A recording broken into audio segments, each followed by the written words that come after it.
তুই যদি 2 ফোঁটা চোখের পানি ছেড়ে একবার আল্লাহ বলে ডাক দেও, আমি আল্লাহর ছেলে নাই মেয়ে নাই, আমি বড় আদর করে তোরে বানাইছি।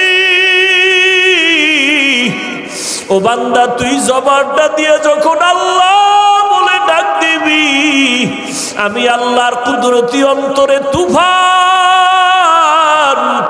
মায়ার রহমতের ঢেউ, আমি আল্লাহ রহমতের দরজা খুলে দেই আর বলি, বান্দা তুই যা দরকার চা, আমি এখন তোর জন্য সব বরাদ্দ দিয়ে দিব। এই জমিনে আল্লাহর কাছে ভোর রাত্রে কান্না ছাড়া কেউ কিছু পায় নাই। যত নবী, যত সাহাবায়ে কেরাম ওই রাতের কান্নার আওয়াজ, যত আল্লাহর খাঁটি গোলাম সবাই ভোর রাতে কান্নার আওয়াজ দিয়েছেন।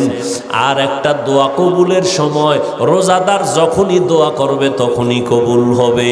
তবে রোজাদারটা রোজাদার হতে হবে। ওই রোজাও রাখবা, মিথ্যাও বলবা, ঝগড়াও করবা, এই রোজাদার হলে হবে না। রোজাদার তোমার চোখের রোজা, হাতের রোজা, কানের রোজা, পায়ের রোজা।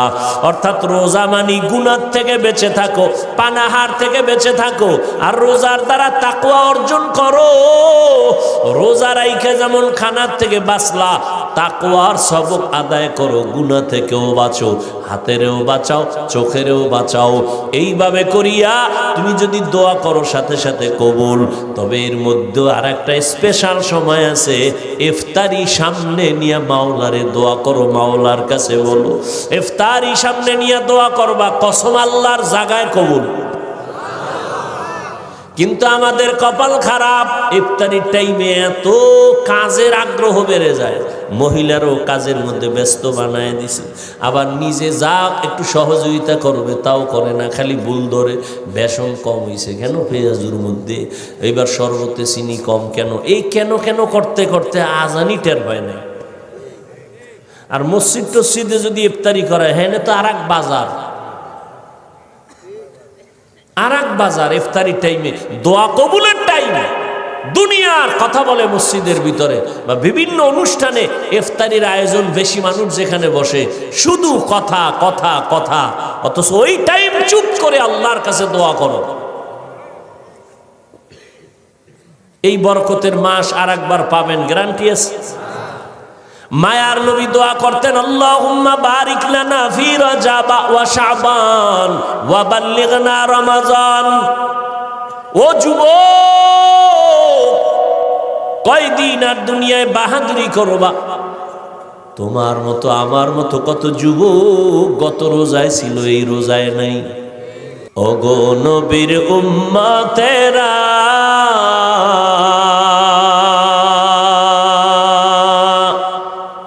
হয়ে আজি দিশাহারা, কোরআন হাদিসের চলো যখন যাহা চায় মনে, নবী বিনে কে তরবে পুলসিরত মিজানে, নবী বিনে কে তরবে পুলসিরত মিজানে, নবী আমার জীবন ভরে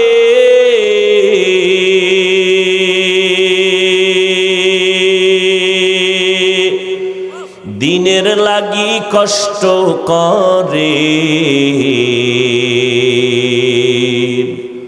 দান দান শহীদ করিলেন উহুদেরই ময়দানে,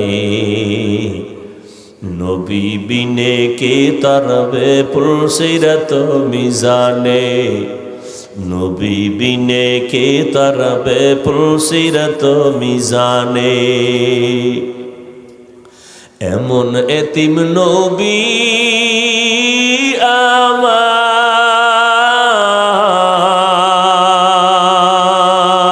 আমার, পিতা মাতা নাই যে তাহার, তারপরেও কত মারা মারলো তাকে দুশ্মনে, নবী বিনে কে তরবে পুলসিরত মিজানে, নবী বিনে কে তরবে পুলসিরত মিজানে। এরে নবীর আশিক, আল্লাহ পাক বলেন, ও পয়গম্বর, আপনার উম্মতেরে জানায় দেন, যদিও হায়াত কম, তবে হায়াতে বরকত আমি আল্লাহ বাড়ায় দিব। আপনার উম্মতের হায়াত যদিও কম, তবে হায়াতে বরকত হবে অনেক বেশি। আপনার উম্মত যদি 5 ওয়াক্ত নামাজ আদায় করে, আমি আল্লাহ আপনার মোহাব্বতে 50 ওয়াক্ত নামাজের সওয়াব দিয়ে দিব। আপনার উম্মতের আমি হায়াত কম দিলেও বরকত কমাই নাই। 5 ওয়াক্ত নামাজ ফরজের আগে তাহাজ্জুদের নামাজ ছিল বাধ্যতামূলক। 5 ওয়াক্ত নামাজ ফরজ হয়েছে, তাহাজ্জুদের ফরজিয়াতটা শিথিল হয়ে গেছে, কিন্তু মর্যাদা কমায় নাই।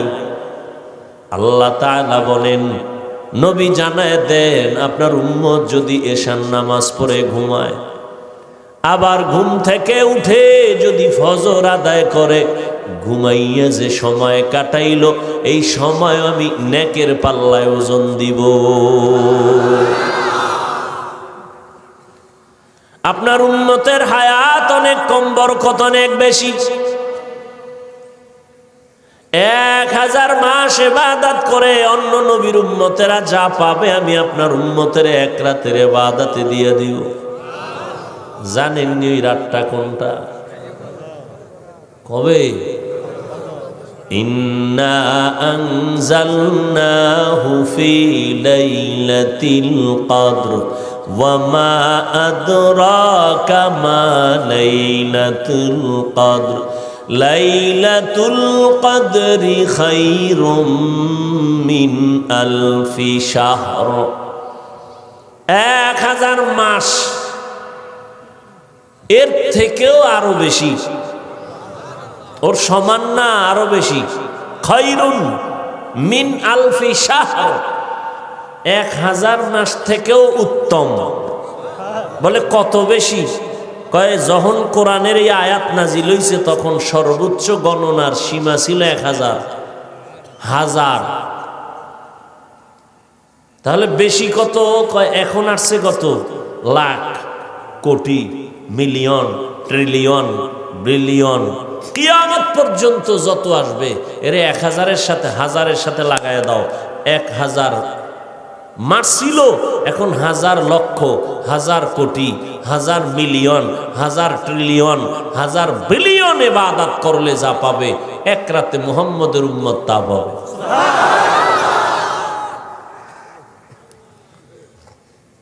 কার বরকতে পাইলাম? কার বরকতে?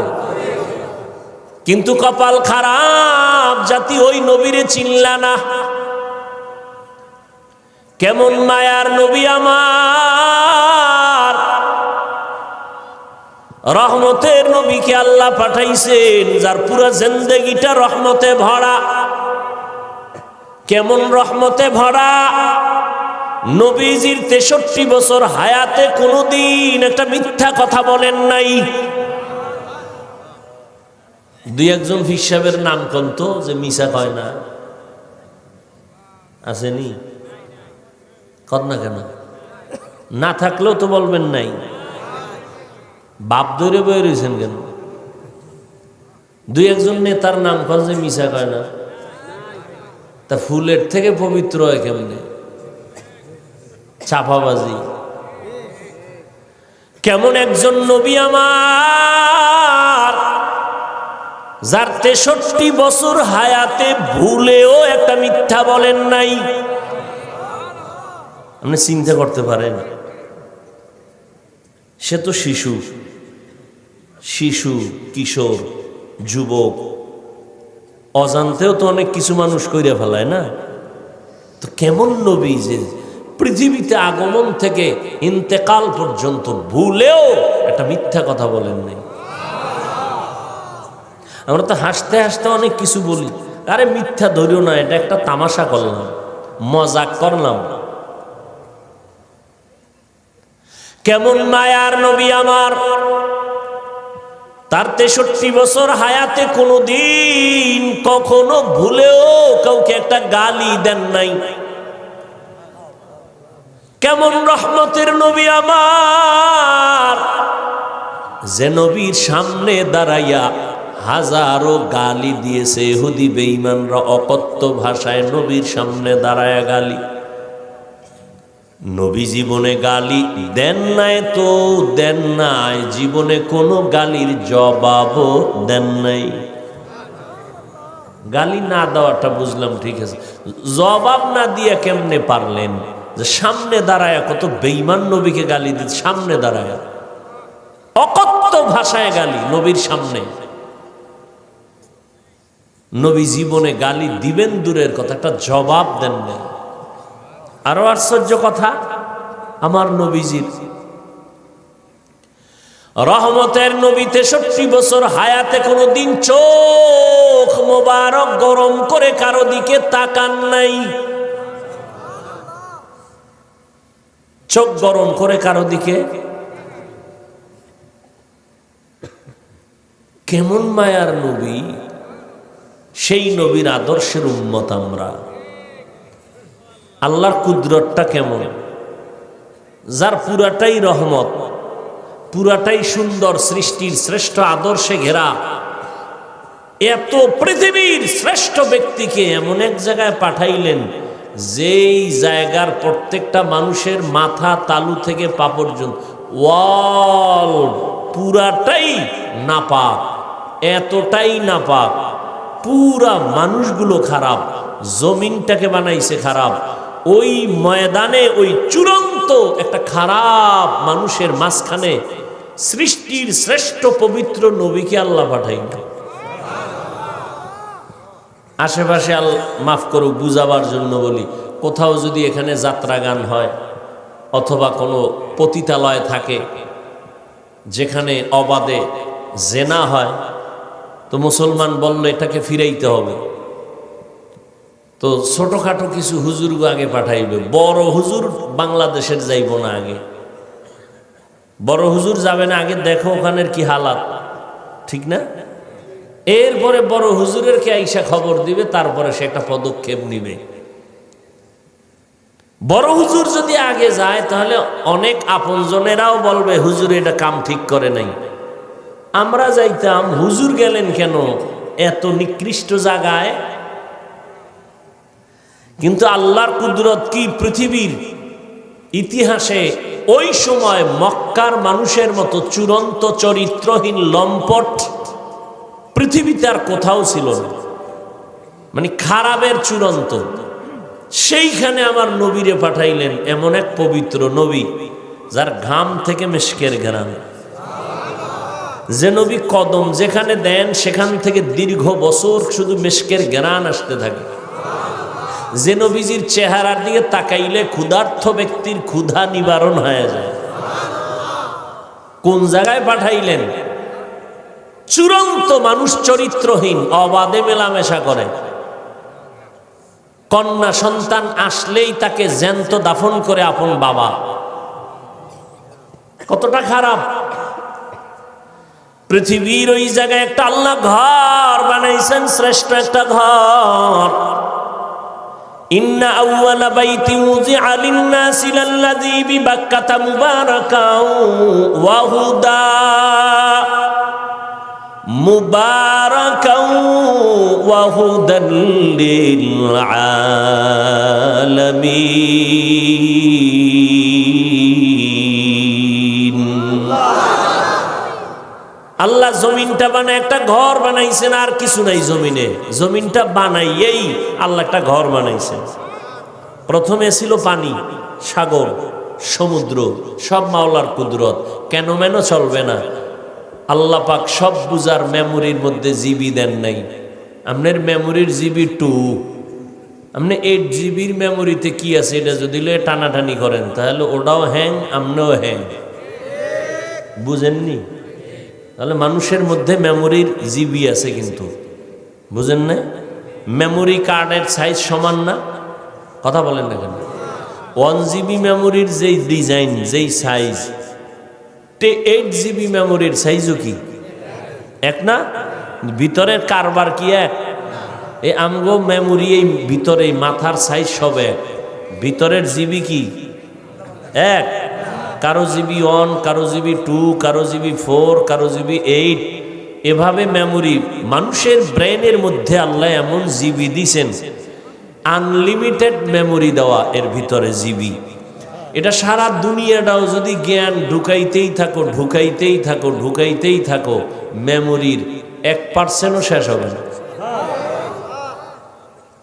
কিন্তু বেতালে উল্টাপাল্টা করলে আবার দেখবা যে মেমোরি হ্যাং হয়ে গেছে। এই যেটি আল্লাহরে গালি দেয়, নবীরে গালি দেয়, জিবি ছিল ঠিকই, কি হয়ে গেছে? হ্যাং হয়ে গেছে। কারণ সব বিষয় ভাবার মতো আল্লাহ সবাইকে মেধা দেন নাই। ওইটা নিয়ে যদি সে চর্চা শুরু করে তখন সে খারাপ রাস্তায় চলে যাবে, মাথা নষ্ট হয়ে যাবে।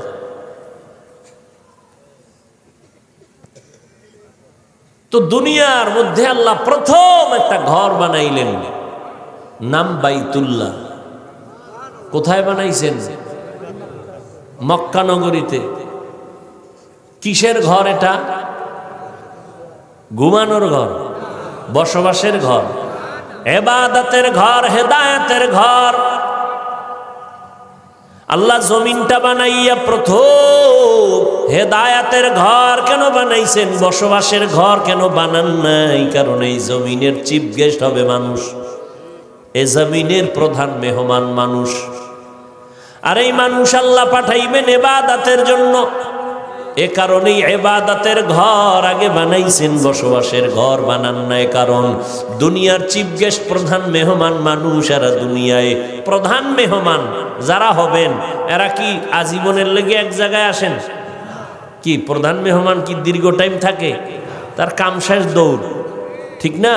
তাহলে জমিনের প্রধান মেহমান কারা? এই আজীবন থাকা যাবে না। তো কেন আসছে? ইবাদত করবে। দুনিয়াতে মানুষ প্রধান মেহমান, কাম কি? ইবাদত।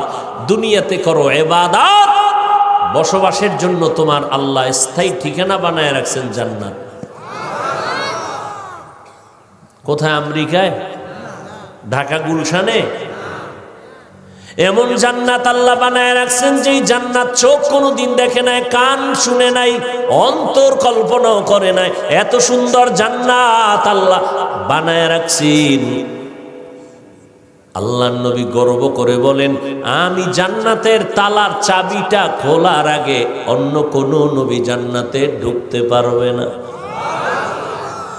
আর আমার উম্মতেরা জান্নাতে ঢুকার আগে ভিন্ন কোন নবীর উম্মত জান্নাতে ঢুকার সুযোগ পাবে না।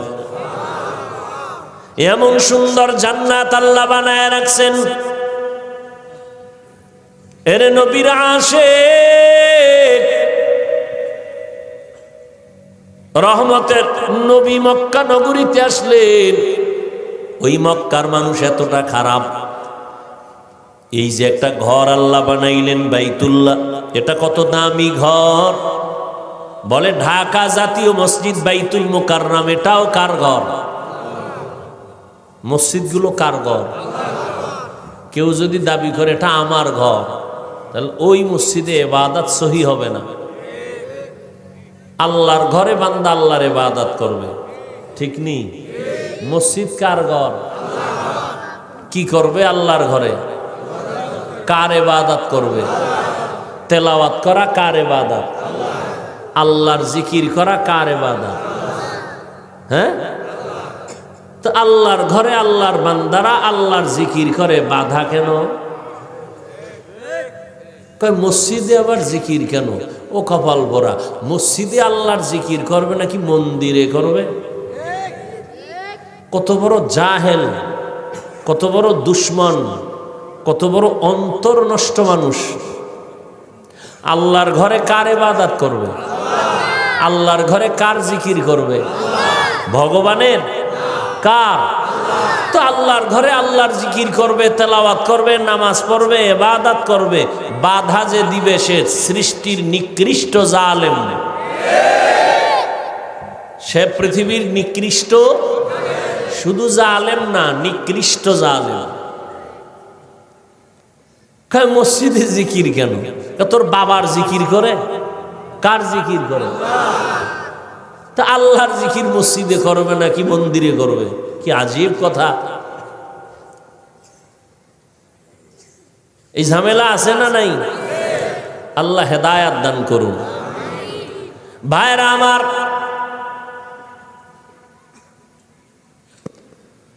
হ্যাঁ, এমন একটা বাইতুল্লাহ, জাতীয় মসজিদ আল্লাহর ঘর, তবে বাইতুল্লাহর সমান নেই।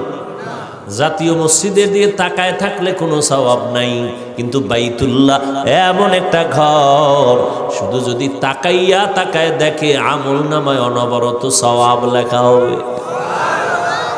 শুধু তাকায় দেখবে, কিচ্ছু বলবে না, শুধু তাকায় আছে আল্লাহর ঘরের দিকে। ফেরেশতাকে আল্লাহ বলে শুধু সওয়াব লিখতে থাকো। এমন একটা দামি ঘর বাইতুল্লাহ, যার আঙ্গিনায় 1 রাকাত নামাজ পড়ালে কত সওয়াব? 1 লক্ষ রাকাত নামাজের সওয়াব। একটা সেজদা দিবেন 1 লক্ষ সেজদার সওয়াব। জমিনে এরকম দামি আর কোনো ঘর নাই। এটা এমন একটা দামি ঘর, যেই ঘরের আঙ্গিনায় সেজদা দিলে 1 সেজদা 1 লাখ। আঙ্গিনা বুঝেননি? আঙ্গিনা বুঝেননি? বুঝেন না, অনেকেই বুঝেন না। আমাকে হুজুরেরাও বুঝেন, আপনারা কি বুঝবেন? বাইতুল্লাহ যারা দেখছেন ছবিতে বা গেছেন, এর চারদিকে মসজিদ আছে না, মানে ঘর। এখান থেকেও 1 কিলো 2 কিলো 3 কিলো 4 কিলো দূরে হলো এর পুরা আঙ্গিনা। মক্কা ঢুকতে মেইন রোডে দেখবেন, বিশ্ব রোডে রেহাল দেওয়া আছে। রেহাল দেখছেন নি কেউ? কথা হয় না। এই রেহাল থেকে বাইতুল্লাহর আঙ্গিনা শুরু। এই বাইতুল্লাহর দেওয়ালের পাশে নামাজ পড়লে যা পাবে, রেহালের পাশে পড়লে তা পাবে।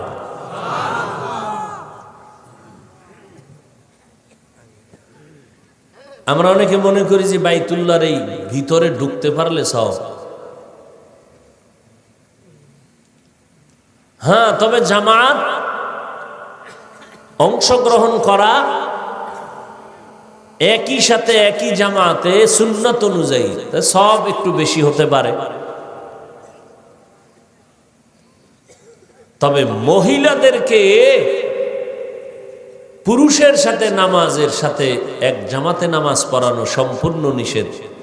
পুরুষ বাইতুল্লাহর পাশে গিয়ে যা পাবে, মহিলা হোটেলে বয়ে নামাজ পড়লে তা পাবে। আল্লাহ যদি মহিলাকে হোটেলের মধ্যে নামাজ পড়াইয়া বাইতুল্লাহর পাশের সওয়াব দিয়ে দেয়, আপনার আপত্তি আছে? আপনি ধাক্কাইয়া এই মহিলাকে এরপরে বাইতুল্লাহর পাশে নিয়ে আসবেন, পুরুষের নামাজের পাশে দাঁড় করাবেন, ওনার নামাজও শেষ, পুরুষেরটাও শেষ।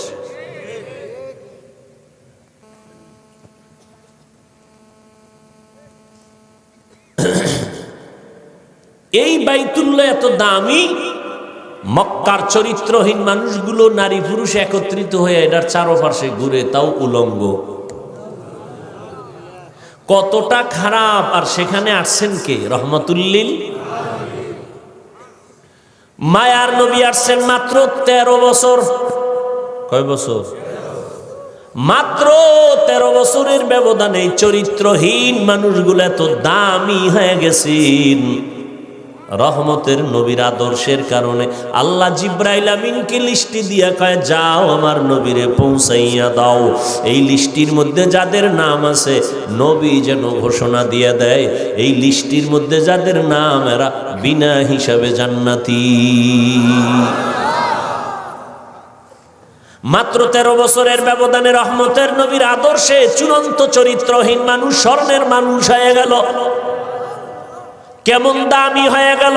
আল্লাহ এদের জান্নাতের সার্টিফিকেট দিয়ে দিলেন জমিনে, এবং কিয়ামত পর্যন্ত আনেওয়ালা মানুষের জন্য তারা আদর্শ। সমস্ত সাহাবায়ে কেরাম জান্নাতি। এবং উম্মতের স্কেল, তোমার ইমান ভালো না খারাপ, একুরেট না ভেজাল, তোমার স্কেল হলো সাহাবায়ে কেরামের ইমান। আমিনু কামা আমানান নাস। সাহাবায়ে কেরামের ঈমানের স্কেল দিয়ে তোমার ঈমানকে মাপিও। এজন্য নবী বলেন, আসহাবী কান নুজুম, আমার এক একটা সাহাবী এক একটা আকাশের নক্ষত্রের সমতুল্য। ওই সাহাবায়ে কেরামের আদর্শরে ধরে রাখিও, সাহাবায়ে কেরামের আমলকে ধরে রাখো। সাহাবায়ে কেরাম তারাবির নামাজ 20 রাকাতের আমল করেছেন, ধরে রাখিও। কয় রাকাত? আপনাদের মাজায় যদি সমস্যা থাকে ঔষধ খেয়ে নেন, 8 পড়া যাবে না, 20 পড়তে হবে। কিন্তু যারা 8 পড়বেই, এদের সাথে কোনো তর্কে জড়ানো যাবে না। আমাদের জবাব, রমজান এমন বরকতের মাস, একটা নফল ইবাদত অন্য মাসে করলে যা পাবো, রমজানে পড়লে একটা নফল আমলে ফরজের সমান সওয়াব। আবার একটা ফরজ অন্য মাসে পড়লে একটা পাবো, 1 ফরজে 1 সওয়াব, রমজানে 1 ফরজে পাবো 70 গুণ বেশি। অতএব আমি রমজানে নফল ছাড়ব না, আমি 8 রাকাত পড়ব না, যতবারই বাড়ায় পড়ব। 20 রাকাত ওমর পড়েছেন, সাহাবায়ে কেরাম পড়েছেন। অতএব আমরা সাহাবায়ে কেরামের আদর্শের উম্মত, আমরা সাহাবায়ে কেরামের আদর্শ মানি। 20 রাকাত তারাবি পড়ব। এরপরেও যদি আপনার কোনো আপন লোক, একেবারে আপনার কলিজার আপন, সে যদি বলে আমি 8 রাকাত পড়ি, তুই কেন 20 পড়ো, আপনি তার মনটা রক্ষায় জবাব দিবেন, তোমার কথা মেনে আমি 8 রাকাত তারাবি পড়ব, ঠিক আছে, কিন্তু বাকি 12 রাকাত তো ছাড়ব না, বাকি 12 রাকাত আমি নফল হিসাবে পড়ব। 1 নফলে আমি একটা ফরজের সমান সওয়াব পাবো, 1 ফরজে আমি 70 গুণ পেয়ে যাব। অতএব আমি এই রমজান পাইছি, আগামী রমজান পাবো কিনা জানা নাই। অতএব আমি এই আমল থেকে নিজেকে দূরে রাখতে চাই না। রমজানুল মুবারকে আমার নবীকে আল্লাহ দিয়েছেন, এত বরকত আল্লাহ দান করেছেন। এই রমজানে বান্দা বেশি বেশি কোরআন তেলাওয়াত করো, কারণ আমার নবীর কাছে কোরআন আসছে। নবী কোরআন শরীফটা আমাদের কাছে আমানত রেখে গেছেন। ও উম্মত, কোরআনটা ধরে রাখবা, সম্মান কমবে না। রমজানে তুমি কোরআন তেলাওয়াত চালু করে দাও। ইমামে আজম আবু হানিফা 61 বার রমজানে কোরআন খতম করেছেন। ইমাম শাফিঈ রাহমাতুল্লাহ আলাইহি 60 বার কোরআন খতম করেছেন। এর নবীর আশিক উম্মতের দল রমজানে বেশি বেশি নামাজ, বেশি বেশি তেলাওয়াত, জবানে আল্লাহর জিকির করবেন, দরুদের আমল করবেন। যারা তেলাওয়াত পারেন না, শিখবেন। কোরআন শিখতে 20 দিন লাগে, 20 ঘন্টা। কয় ঘন্টা? 20 ঘন্টা লাগবে। প্রতিদিন তারাবির পরে ঘুমের আগে 1 ঘন্টা সময় দেন। না পারলে সাহারি খাইয়া ফজরের নামাজের পরে 1 ঘন্টা সময় দিয়া মাত্র 20 রমজানে কোরআন শিখে ফেলেন। প্রথম রমজান থেকে 20 রমজানে কোরআন শিখে ফেলবেন। যেদিন চললে পড়তে পারবেন, সেদিন নামাজে দেখবেন কি মজা। যারা পারেন না, তেলাওয়াত চালু করে দেন। আপনার মেয়েকে কোরআন পড়ান, রমজানে কোরআন পড়তেই হবে। দেখে দেখে কোরআন পড়ার ফজিলত বেশি। তার মানে কি তারাবির মাত্র ভেতরে মোবাইল খুলে কোরআন দেখবেন? হ্যাঁ, খবরদার। রমজানে বেশি বেশি ইবাদত আর তাহাজ্জুদের নামাজটা পড়বেন, যেটা 11 মাসে সম্ভব না, এটা রমজানে সহজ। কারণ সাহারি খাওয়ার পুরো টাইম হলো তাহাজ্জুদের টাইম। অতি গভীর হয় রজনী যখন, নীরবে প্রভুর নাম জপিও তখন। প্রভুর করুণা যদি পাইবারে চাও, গভীর রাতে উঠে প্রভুর গুণগান গাও। কি পরিমাণ আল্লাহর দুশ্মন হইলে কয়, আমার ঘরে কি ভাতের টান আছে, আমি রোজা রাখবো কেন? আমার কি ভাতের অভাবে রোজা রাখি? কি রোজা রাখি কার জন্য? আল্লাহর সন্তুষ্টির জন্য রোজা রাখি। রোজাটা শুধু আখিরাতের সওয়াব এতটুকুই না, শরীরের মহা ঔষধ। মহা আর কিছু কপাল পরারা রোজারে বানাইছে রোগ, রোজা রাখলেই রোগ বাড়বে। আর আল্লাহর আশেক যারা এরা বানাইছে রোজারে ঔষধ, যেমন রোজাই হলো রোগের ঔষধ। আমি রোজা রাখলেই সুস্থ, আমি রোজা রাখবো আল্লাহ, আমি রোজা একটাও ভাঙবো না, তুমি রোজার বরকতে আমাকে সুস্থ করে দাও। আর নিমক হারামের গোষ্ঠীরা বলবে রোজা রাখলে গ্যাস বাড়বে, রোজা রাখলে অসুস্থতা বাড়বে, পেটে সমস্যা হবে।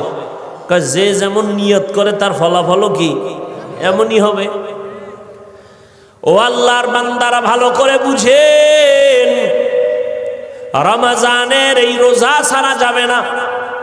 বালেগ বালেগা, ও পর্দার আড়ালের আম্মা জানেরা, বোনেরা, প্রাপ্ত বয়স্ক যদি বয়সে উপনীত হয়ে থাকেন, রোজা ভাঙ্গা যাবে না। নবী বলেন বিনা কারণে যদি একটা রোজা ভেঙ্গে দাও, সারা জিন্দেগি যদি রোজা রাখো এর বরকত আর পাবা না।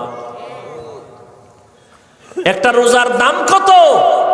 বলে একটা উড়ন্ত জন্মগত একটা কাক, একটা কাক জন্ম লগ্ন থেকে যদি উড়তে থাকে, উড়তে উড়তে উড়তে উড়তে কাকের হায়াত বেশি, কমপক্ষে 1000 বছর। একটা কাকের হায়াত কমপক্ষে 1000।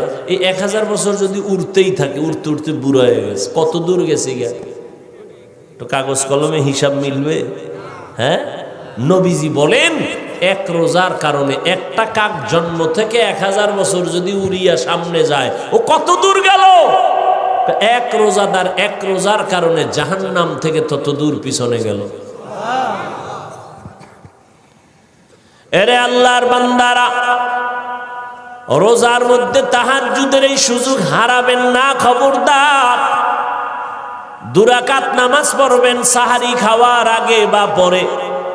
পরে তো বাঙালি পারবে না, কারণ আজান দিলেও খায় না। পারলে কয় বিড়ি করে, কয় একটা বিড়ি দে। যারা পানখোর কয় পান্ডা দে। আজান দিছে কি হইছে? এখনো পরিষ্কার হয় না, আকাশ অন্ধকার, জানালা দিয়ে দেখা যায় অন্ধকার, অন্তত পান্ডা তো খাওয়া যায়। অতএব 2 রাকাত তাহাজ্জুদ কমপক্ষে, বেশি পারলে তো আলহামদুলিল্লাহ। ওই টাইমে আমার আল্লাহ প্রথম আসমানে আসেন, আল্লাহর কাছে বলবেন আল্লাহ তুমি যদি তৌফিক না দাও আমার দ্বারা সম্ভব না, আমার ছেলেটা দ্বীনের উপরে নাই, তুমি হেদায়েতের মধ্যে ঢুকায়া দাও। ওই টাইম এমন টাইম, বান্দা চাইতে দেরি, আল্লাহ দিতে দেরি না। আপনার স্ত্রী নিয়ে সমস্যা, দোকান নিয়ে সমস্যা, ব্যবসা নিয়ে সমস্যা, চাকরির সমস্যা, বিবাহের সমস্যা, তাহাজ্জুদে আমার মালিকের কাছে বলো। ডাক্তারের রোগের কথা না বললে ঔষধ কেমনে হবে? আমার মাওলা তো সব জানেন, ঠিক আছে, তবে চাও, চাইলে আল্লাহর মায়া আরো বাড়বে। চোখের পানি ছেড়ে আল্লাহকে ডাকো, কারণ চোখের পানি দেখলে মা বাবার মায়া সন্তানের প্রতি বেড়ে যায়। ছাত্র যদি কান্না করে শিক্ষকের মায়া বেড়ে যায়। কাছে টানে আয় আয়। আল্লাহ বলেন বান্দা, ওই তোর মা বাবার থেকে আমি আল্লাহর মায়া কি অনেক কম? শিক্ষকের থেকে আমি আল্লাহর মায়া কি কম? একটা ছাত্র যদি কান্না করে, শিক্ষকের যদি মায়া হয় কাছে টেনে নেয়। একটা মা সন্তানের কান্না দেখে যদি বাচ্চাটারে কাছে টেনে নেয়, মায়া হয়। ওই যে ঢাকাতে আগুন লেগে কত মানুষ চলে গেল, তুমি আগামীকাল বাঁচবা গ্যারান্টি নাই। এখন থেকে তৈরি হয়ে যাও, গুনাহ থেকে তওবা করো, আল্লাহর কাছে বলো আল্লাহ রমজান আসতেছি, একটা রোজাও ভাঙবো না রে আল্লাহ, তোমার গোলাম হইয়া কবরে যেতে চাই। ও যুবক বাবারা, স্কুলে পড়ো, কলেজে পড়ো, চাকরি করো, ব্যবসা করো, বাধা নাই। তুমি ডাক্তারি পড়ো, ইঞ্জিনিয়ারিং পড়ো, বাধা নাই। তবে নবীর সুন্নত অনুযায়ী চলো, মা বাবার দোয়া নিয়ে চলো, ওলামায়ে কেরামের পরামর্শ নিয়ে চলো। জবানের গুনাহ বন্ধ করো, চোখের গুনাহ বন্ধ করো, মোবাইল দেখিও না, মোবাইলের গুনাহ থেকে বাঁচার চেষ্টা করো, আল্লাহর কাছে তওবা করো, মা বাবার দোয়া নাও।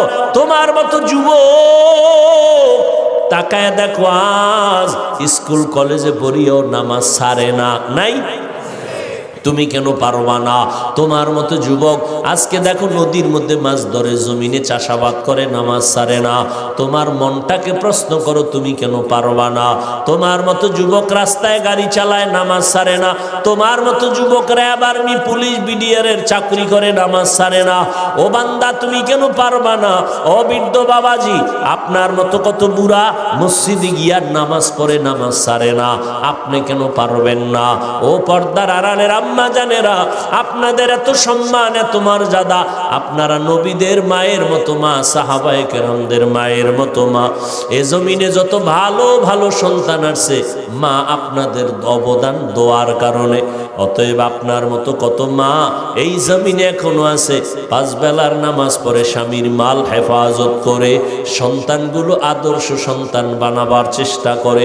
আপনার সন্তানকে ডাক্তার বানাবেন, বাধা নাই, ইঞ্জিনিয়ার বানাবেন, বাধা নাই, তবে আপনার সন্তান যেন নবীর আদর্শ থেকে দূরে না যায়। আল্লাহর কোরআনটা পড়াইয়া নবীর আদর্শের ডাক্তার বানায় যাবেন, আপনার জীবন ধন্য। ওই সন্তান আপনার জন্য কোরআন পড়ে দোয়া করবে। এখন থেকে তৈরি হয়ে যান, আল্লাহর কাছে তওবা করেন। ও যুবক বাবারা, মা বাবার দোয়া নিয়ে সামনে আগাও। মা বাবার দোয়া ছাড়া কোনোদিন সফলতা অর্জন করতে পারবা না। পেছনের গুনার থেকে তওবা করো, মনে মনে আল্লাহকে বলো, হে মালিক, জীবনে যত অন্যায় করেছি আজ তওবা করে ফেললাম, নামাজ ছাড়বো না, বেপরদায় চলবো না, মা বাবাকে কষ্ট দিব না, উলামায়ে কেরামের পরামর্শ নিয়ে নবীর তরিকায় চলবো। তওবা করার যদি অন্তর তৈরি হয়, মুনাফিকি যদি না থাকে, খাঁটি তওবার নিয়তে দুটো হাত আল্লাহকে দেখায় দেই। আয় আল্লাহ, হাতগুলো কবুল করে নেন, তওবা কবুল করে নেন। তওবার উপরে মজবুত হইয়া চলার তৌফিক দান করেন, আমিন। আলহামদুলিল্লাহি রাব্বিল আলামিন, والصلاة والسلام على سيد الأنبياء والمرسلين وعلى آله وأصحابه أجمعين يا أرحم الراحمين يا أرحم الراحمين يا أرحم الراحمين رب ارحمهما كما ربياني صغيرا। আয় আল্লাহ, আজকের মাহফিল কবুল করে নেন।